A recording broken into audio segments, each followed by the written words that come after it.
Diplomat tewas terlakban dan kesimpulan polisi tidak ada tindak pidana.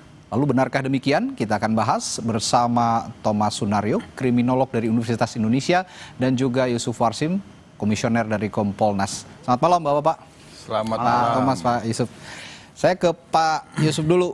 Pak Yusuf, kesimpulannya adalah tidak ada tindak pidana. Tapi sepertinya keluarga tidak puas, keluarga korban ataupun keluarga Arya Daru ini tidak puas dengan kesimpulan polisi itu dan diminta agar penyelidikannya juga dilanjutkan, meskipun polisi menyatakan ini tidak ditutup kasusnya ya, masih akan berlanjut. Bagaimana harusnya polisi menyikapi tuntutan keluarga ini?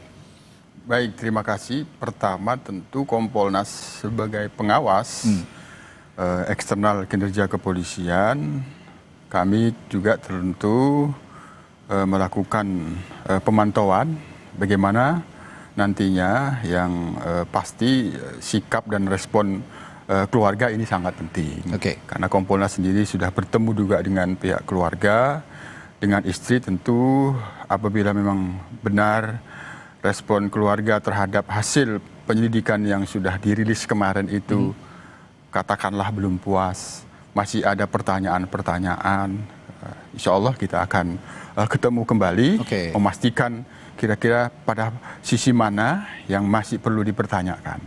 Yang kedua, Kompolnas sendiri di dalam proses penyelidikan yang kemarin sudah disimpulkan hasilnya, tentu melihat apa yang disampaikan oleh Pak Direktur itu kan sebenarnya dalam bahasa hukumnya itu ya kalau mau tegas, kalau berdasarkan Perkap nomor 6 tahun 2019 tentang penyidikan tindak pidana, hasil penyelidikan itu wajib digelar untuk menentukan peristiwa pidana atau bukan. Nah, tapi kan bahasanya tidak dalam diksi itu. Pertama, disampaikan belum menemukan unsur peristiwa pidananya. Gitu ya. Tapi dalam interaksi dengan rekan-rekan media, diksinya menjadi tidak. Jadi belum atau tidak.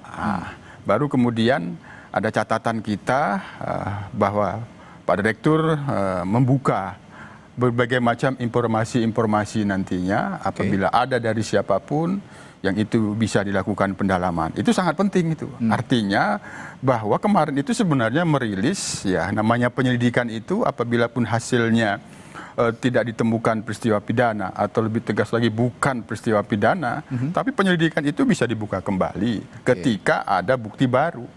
Artinya, ada catatan yang kedua, masih berupaya untuk mendapatkan ataupun menemukan handphone yang sehari-hari yang digunakan, yang itu kita anggap terakhir yang itu off. Ya, itu jadi kunci sebenarnya. Ya, apakah nanti ditemukan ada petunjuk yang itu sifatnya petunjuk baru? Bisa saja, bisa saja. Berbeda kalau itu penghentian penyidikan. Kalau penyidikan itu kan tindakan penyidik untuk membuat terang peristiwa pidana itu dan menemukan siapa pelakunya. Kalau dihentikan di SP3, nggak ada upaya selain pra-peradilan yang membatalkan itu. Itu alasannya polisi sampai detik ini juga tidak menutup itu ya. Jadi memberikan kesempatan penyelidikan dibuka kembali karena salah satunya barang bukti handphone yang krusial tadi belum ditemukan gitu ya. Betul. Kompolnas sendiri kan sebenarnya sudah melakukan pendalaman di dalam penalaran apabila ini dikatakan dugaan tindak pidana yang itu almarhum sebagai korban pembunuhan. Kita nalarkan betul itu. Tapi di dalam penalaran bahwa ini diduga pembunuhan tidak mendapatkan satu dukungan bukti dan fakta yang bisa mendukung itu. Pertama, soal identifikasi sidik jari. Lakban itu kan lem. Itu melekat, itu benda apapun itu membekas gitu. Ternyata identifikasinya hanya sidik jari korban. Waduh. Tidak ditemukan ada sesuatu yang bersifat lain. Nah, itu. Pak Thomas, keluarga sepertinya tidak puas dengan hasil kesimpulan sementara ini. Kalau dibilang sementara, saya bilang sementara karena penyelidikannya bisa saja dibuka kembali dan belum ditutup. Tapi menurut kacamata kriminologi, kira-kira mengapa keluarga korban ini masih menuntut untuk penyelidikan ini dilanjutkan dan menyatakan bahwa ini bukan peristiwa bunuh diri? Ya, ini kan lebih ke misterius ya. Dan perilaku manusia itu kompleks. Ya, makanya kan polisi menggunakan scientific investigation. Nah, ini yang di luar ini sudah berkembang begitu liar ya, macam-macam. Tapi saya ingin melihat juga bahwa perilaku manusia ya, itu banyak faktor, tidak mungkin dipengaruhi oleh satu faktor. Yang pertama, kalau menurut seorang psikologi sosial ya, itu ada kebutuhan manusia. Yang paling dasar adalah kebutuhan untuk bernafas, seks. Kalau nggak ada seks kan kita nggak ketemu di sini. Untuk keturunan, rumah dan sebagainya. Yang kedua adalah kebutuhan psikologis, artinya rasa aman. Rasa aman itu bukan hanya polisi ya, misalnya kalau kita mau bercinta atau mau selingkuh kan cari tempat yang aman. Nah, lalu juga kebutuhan sosial. Kebutuhan sosial ini nilai dan norma, ya. Dan kalau itu sudah disepakati secara umum itu jadi budaya. Nah, nilai dan norma ini yang menentukan apakah itu kejahatan atau tidak. Ya, jadi yang pertama yang sudah diketemukan adalah sebab kematian. Ya, tadi sudah dijelaskan oleh dokter. Nah, tadi juga disebut oleh psikolog ada tekanan. Secara sosiologis ya, itu ada berbagai bentuk bunuh diri. Kalau itu bunuh diri ya, sementara yang pertama itu bunuh diri yang egoistis. Nah, itu orang yang keterikatan sosial sedikit ya, dia merasa terasing bisa bunuh diri. Yang kedua altruistik. Nah, ini dia justru bunuh diri dengan melaksanakan ingin melindungi orang. Waktu perang. Teroris. Nah, itu kan punya keyakinan kalau saya bunuh diri begini. Kamikaze di Jepang yang dulu menenggelamkan kapal induk, dia masuk ke dalam. Nah, itu. Lalu itu kebutuhan sosial, nilai-nilai itu. Nah, ini juga yang mengikat manusia. Sampai sekarang yang diketemukan adalah sebab-sebab kematian. Tapi motivasi kita belum bisa menggali karena yang bersangkutan kan sudah meninggal. Makanya perlu digali ya. Ada satu jenis bunuh diri sendiri yang disebut bunuh diri fatalistik. Artinya dia ada di suatu tempat ya, itu bisa di kantor di mana, sehingga dia merasa tertekan, tidak bisa melepaskan diri, tidak bisa mengontrol dirinya, dan itu menyebabkan bunuh diri. Itu secara teori ilmu sosial. Jadi kita motif-motif sosial belum diketahui. Nah, ini perlu juga pendalaman di kantor dengan siapa. Ya. Nah, saya sebutkan selalu kan ada perempuan juga. Apakah ini tidak ada segitiga ini? Tapi keluarga ini kan merupakan orang yang paling dekat dengan korban, dengan Arya Daru, dengan diplomat Kemlu yang tewas ditemukan terlakban ini. Mungkin mereka juga tahu keseharian korban ini atau almarhum ini tidak memiliki masalah ataupun tidak memiliki tekanan, tidak memiliki pertanyaan-pertanyaan dalam dirinya begitu. Tapi mengapa sekarang polisi tidak mempertimbangkan keluarga korban yang ingin dilanjutkan penyelidikannya? Tapi jangan dijawab dulu, Pak Thomas. Saya akan tanyakan hal itu sesaat lagi di Sapa Indonesia Malam. Tetaplah bersama kami.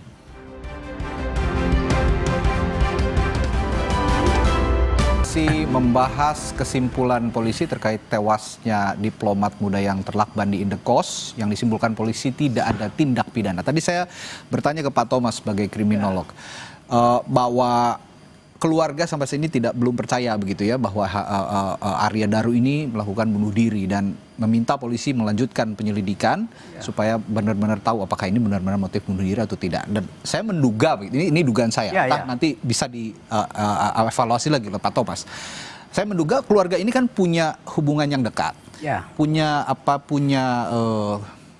pengetahuan sehari-hari Arya ini bagaimana sifatnya. Apakah itu yang membuat keluarga bersikukuh bahwa ini tidak mungkin bunuh diri karena korban ini tidak memiliki masalah, tidak memiliki tekanan? Ataukah ada kemungkinan lain? Keluarga justru sama sekali tidak mengetahui gerak-gerik Arya sebelum melakukan tindakan atau sebelum tewas ditemukan di Indekos? Ya, secara psikologi kan ada kepribadian introvert. Dia tidak akan menceritakan yang ada yang begitu ya? Ada ya. Itu mungkin juga disebut juga ya. Biasanya kan se-introvert-introvertnya manusia adalah orang terdekat seperti istri menceritakan sesuatu. Ini benar-benar tertutup, ada yang seperti itu. Tapi secara sosiologis ada yang dibilang itu disimulasi ya. Jadi kita berlaku pura-pura. Jadi kita nggak bisa menduga ya apakah orang baik ya itu bisa jahat ya, bisa bunuh diri ya, atau macam-macam. Elvis Presley gimana baiknya, lalu penyanyi juga itu Whitney Houston, dan di kita ini yang kalau menurut kita nggak duga ya, Sambo. Ya, Sambo itu polisi jenderal, ngapain dia nembak anak buahnya? Seharusnya sendiri melindungi masyarakat, seharusnya ya, malah melakukan tindakan pidana, membunuh. Gitu. Ya, jadi ini menurut saya polisi pun terbuka kan kalau ada informasi yang baru dari pihak keluarga juga. Tapi kan itu ada prosedurnya ya, apalagi ada handphone yang hilang. Ya. Lalu dari teman-teman di kantor itu kan hanya sedikit yang di dalam ya. Kalau kita bicara seks itu bukan seks dalam hubungan seks ya. Selingkuh juga. Apakah ada segitiga ini? Itu dugaan Anda? Dugaan kan boleh. Karena yang bersangkutan kan udah nggak bisa ngomong. Kita kan scientific aja. Baik. Pak Yusuf, saya tahu Kompolnas juga sempat berbincang dengan keluarga begitu ya, beberapa waktu ke belakang sebelum polisi menyimpulkan bahwa ini tidak ada tindak pidana dalam peristiwa tewasnya Arya Daru. Pada saat itu apa saja sebenarnya yang dibicarakan oleh pihak keluarga? Adakah juga gerak-gerik Arya atau keseharian Arya diungkap oleh keluarga pada saat berbicara dengan Kompolnas? Ya, itu tanggal 20 Juli kan, tim Kompolnas ke Yogyakarta bertemu keluarga. Nah, yang pertemuan dengan keluarga itu sebenarnya yang paling sangat penting adalah kepada istri. Karena momen-momen terakhir yang komunikasinya itu ada pada istri, yang dimana menurut keterangan istri mengalami keterputusan komunikasi yang itu sudah off. Nah, sekitar pukul 21. Maka sebenarnya komunikasi dari istri ini menjadi sangat penting untuk mengungkapkan fakta apa. Karena dari istri ini pula ada komunikasi dengan pihak penjaga kos sampai tengah malam, malah dini hari. Nah, dan penjaga kos ini dihadapkan oleh pihak istri, ya, mungkin secara ini pandangan orang awam saja kita mengatakan secara psikologi. Kan? Psikologi istri ketika misalnya lagi ada hal yang penting, percakapan yang komunikasi dengan suami ketika mengalami keterputusan, pasti istri mengalami gundah gulana gitu. Ini ada apa kok suami saya? Sehingga itu mencoba menghubungi kembali di itu asumsi yang kita bangun gitu. Itu asumsi positif bahwa seorang istri ya memang harus merasa kecarian ketika mengalami keterputusan komunikasi ya Pak Thomas. Betul. Itulah motif itu yang kita dalami untuk mendapatkan informasi sehingga kalaupun dikatakan ada kecurigaan istri meminta menggeserkan posisi kamera kepada penjaga kos, ya kita melihatnya kegundah-gulaan seorang istri ketika mengalami keputusan informasi. Tapi tentu sekali lagi komunikasi antara istri dan almarhum, komunikasi antara istri dengan penjaga kos itu kami memang pada saat sudah bertemu itu menjadikan sesuatu informasi yang sangat penting, yang itu akan kita cek bagaimana penggalian yang dilakukan oleh penyelidik. Nah, tentu bagaimana? Nah, ada ahli yang sudah dilipatkan, ahli psikologi forensik, Apsipor. Ya, saya pikir penjelasan Apsipor itu yang itu adalah pihak independen. Pertanggungjawaban profesinya, akuntabilitasnya dipertanggungjawabkan itu apabila diragukan. Ya itulah yang sudah dijelaskan. Artinya keterangan keluarga dalam hal ini istri itu juga sinkron dengan analisis yang dilakukan oleh tim forensik. Ya, sepertinya kan seperti itu. Cukup kan kalau kita menjelaskan dari Apsipor itu apa yang sesungguhnya dialami, tentu menyatakan karakter positif, pasti juga menganalisis bagaimana istri menjelaskan tentang suaminya. Kan itu sangat penting. Nah, itu sudah sangat lengkap. Apabila diragukan, maka profesi psikolog forensik ini menjadi rendah akuntabilitasnya. Pak Thomas, almarhum juga kan dikatakan oleh polisi sebelum tewas ini sempat juga melakukan konsultasi psikologis. Apakah ini juga yang menjadi dasar polisi? Apakah itu juga cukup kuat bagi polisi menyimpulkan bahwa ini tidak ada tindak pidana alias mungkin dugaannya adalah bunuh diri begitu kira-kira? Bunuh diri itu bukan tindak pidana ya. Itu ya orang mau membunuh diri ya. Kalau itu disebut pidana nanti orang dengan sempurna akan bunuh diri. Ada tindak pidana oleh polisi dan disimpulkan dalam hal ini bunuh diri begitu. Apakah itu juga membantu tadi soal konsultasi psikologis itu tadi? Jadi artinya kan tidak ada pidana ya. Bisa disimpulkan bunuh diri. Atau kan ada yang mengatakan itu kecelakaan. Nah, kecelakaan itu apa? Ya, apakah dia ada penyakit salah minum obat? Ya, dan ini ya meskipun ini ada riskan, saya tidak membuat kesedihan keluarga ya.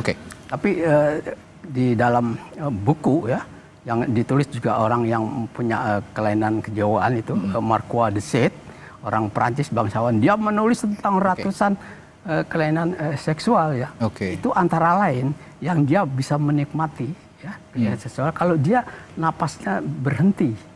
Dan apakah benar apa tidak, itu kan nanti ada psikiater dan sebagainya. Nah, sebab orang tertidur pun itu kan di dalam mimpi bisa melihat. Nah, orang narkoba kan macam-macam sekarang. Mau cari yang apa? Kamu yang bercinta yang ini. Nah, itu perlu digali juga. Apakah kecelakaan atau tidak? Nah, ini bisa polisi menjelaskan. Ini kan masyarakat semua yang bicara juga mereka bukan orang-orang yang tidak mengerti. Banyak mereka juga yang dari psikiater di luar gitu. Ya, polisi sendiri pun kadang-kadang, oh ya mungkin betul. Terakhir Pak Thomas, ini kan satu barang bukti sebenarnya yang masih dicari oleh polisi, telepon genggam ya Pak Yusuf ya, yang sampai saat ini tidak diketahui keberadaannya. Dan saya yakin ini menjadi barang bukti yang sangat krusial karena di situ ada komunikasi dengan siapa saja almarhum berkomunikasi. Nah, apakah nanti ketika handphone atau telepon genggam ini dibuka ataupun ditemukan begitu, ini justru yang benar-benar menjadi titik terang kasus ini? Bisa jadi dimunculkan begitu. Sekarang kan orang biasa pun kan handphonenya bisa 2-3, apalagi yang dia seorang diplomat yang ini ya. Banyak relasi dan sebagainya. Itu kan macam-macam ya. Ada yang buat bisnis misalnya, ada yang kantor, ada yang buat istri, ada yang buat lain-lain ya. Ya, itu alat komunikasi dengan siapapun. Betul. Ya kan sekarang kita yang mau minta cerai aja bisa pakai handphone. Ya. Mau janjian dengan perempuan bisa lewat ini. Ada khusus itu. Jadi artinya ya tidak menuduh itu, tapi handphone itu bisa berbagai macam informasi kalau ketemu. Tapi kalau yang bersangkutan membuang yang kita tidak tahu atau dimusnahkan ya misteri saja. Sulit, ya? Nah, berarti terakhir saya ke Pak Yusuf. Kira-kira polisi bisa nggak menemukan atau sudah ada titik terang nggak untuk menelusuri keberadaan telepon genggam milik almarhum ini?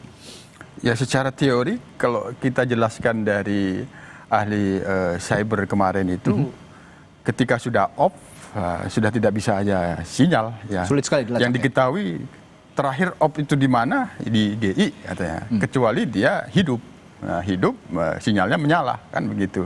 Disitulah menjadi tantangan. Namun kita tentu dari awal memang menanyakan, ini handphonenya di mana gitu. Tapi setelah dicek karena ada data yang dari handphone itu terkonek dengan device lain, itu notebooknya atau laptopnya, sehingga dari laptop itu diungkap ada fakta-fakta yang sudah bisa menjelaskan, sehingga nilai urgensitasnya itu menjadi bukan ini tanpa ini pun bisa, tapi mungkin ada petunjuk lain, bisa saja karena pasti dipastikan tidak semua datanya itu terkonek ke device lain, itu bisa saja. Oleh karena itu ya kita tetap mengapresiasi apa yang disampaikan oleh Direktur Penyidik Polda Metro Jaya akan berupaya mencari, ya itu akan terus kita pantau bagaimana hasilnya nanti. Kita akan sama-sama juga nantikan, terlebih ada tuntutan dari pihak keluarga agar penyidikan ini tidak dihentikan karena masih ada ganjalan dari pihak keluarga. Meskipun tadi kita bahas kemungkinan keluarga ada sesuatu yang belum juga diinformasikan kepada publik gitu ya. Apa sebenarnya yang terjadi sesaat sebelum diplomat muda Kemlu ini tewas ditemukan terlakban di perlu kejujuran semua pihak. Harus ada kejujuran semua pihak. Baik, terima kasih Pak Thomas, Pak Yusuf sudah hadir di studio Kompas TV untuk Sapa Indonesia Malam. Kita bertemu lain waktu. Selamat malam, Pak.